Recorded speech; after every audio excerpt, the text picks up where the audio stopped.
Washington, Clifford May, president of the Foundation for Defense of Democracies. So, Clifford, we've just seen little bits and pieces of that interview, but what do you take away from it? Not very much. Assad is essentially denying that his troops used chemical weapons. I think the evidence is that that is exactly what happened, and for him to deny it probably is not terribly helpful. I guess he figures if he can sway a few members of Congress not to give President Obama the authorization to use military force, he's put in a good day's work. Well, what does he mean then by expect retaliation if there is a U.S. strike against Syria?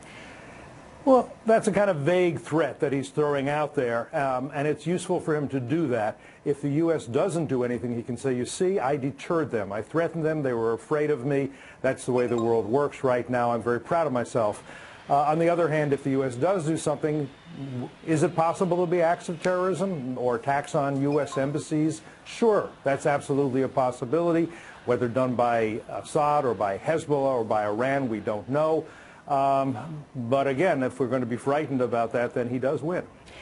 Are you convinced 100% that his regime did in fact use chemical weapons? I would say certainly 95% convinced. I think the evidence is overwhelming that, first of all, we know chemical weapons were used. I don't think there's any other explanation for what we've seen, children foaming at the mouth like that. Then the question is who uses them.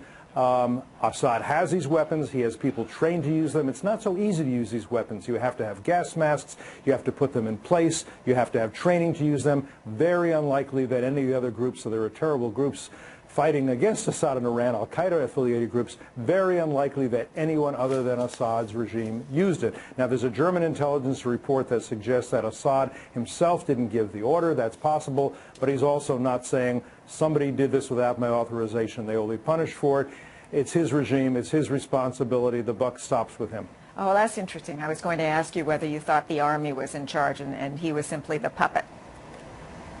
Well, if he is the puppet, he's not saying that, and I think that's probably not the case. If it is the case, it's still the regime that is doing it, and the regime that is the problem, and the regime is aligned with Iran and supported by Iran and by Hezbollah, so it's still pretty problematic either way. All right, a couple of political moves today.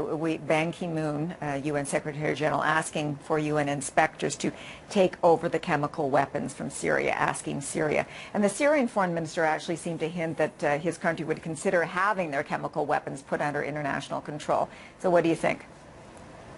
Well, first of all, I'm doubtful that the foreign minister's hint that he might allow this is meaningful. He's throwing that out. He's not saying we'll do it, we'll give them up. We'll give them up immediately. That's what you need to hear to have any effect on the dynamics of this situation. And then the question becomes, if they were to put these weapons under international control, what exactly does that mean? Does that mean that every location where there are chemical weapons, you will have a UN inspector, 5 UN inspectors, 10 UN inspectors? Does it mean that they will take the weapons and put them on ships and send them to the UN? The devil's in the details, and there are too many details here for me to get very excited about Ban Ki-moon saying, let's put them under control of the UN, and a Syrian foreign minister saying, oh, maybe, you know what, let's consider that over the next few weeks. I'm just not sure that changes anything. But we've also got Russia encouraging Syria to do that as well. So don't they hold some sway over what that government does?